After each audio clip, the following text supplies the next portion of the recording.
Man buys storage unit for $500. Ends up bringing home a whopping $7.5 million in cash.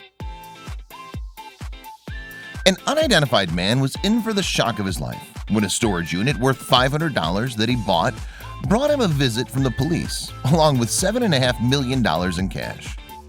One fine morning, the man, who we'll call Joe for easier reference, came across a 75 square foot storage unit full of someone else's junk up for auction. It wasn't the first time Joe was willing to participate in auctions. In fact, he usually sold everything he bought through auctions and always gained marginal profits. Staring at this storage unit were 20 other people, but Joe warned himself to stick to his budget.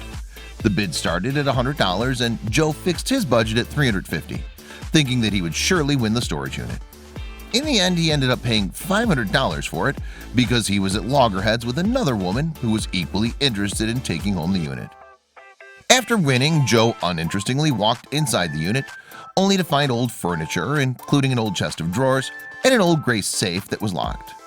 With the help of a few friends and a power drill, they were able to pry open the old safe, only to find huge stacks of $50 bills waiting to overflow. In the moment of excitement, Joe quickly sent photos of the cash to his girlfriend and even uploaded the images on almost all social media sites. Lo and behold, within 2 hours, the police were standing at his doorstep, while Joe struggled to count the cash.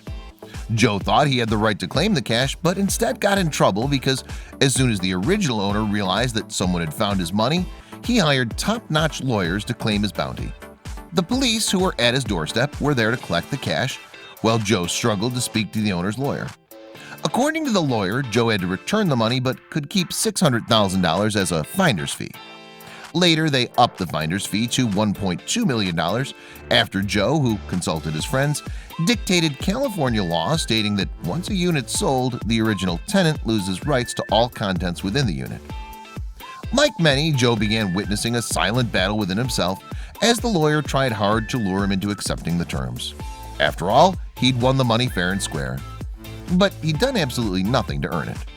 And so, after much thought, Joe and the lawyer came to a mutual agreement to split the money equally between the two, leaving Joe with a whopping $3.75 million in cash, some old furniture, and a pried open old safe.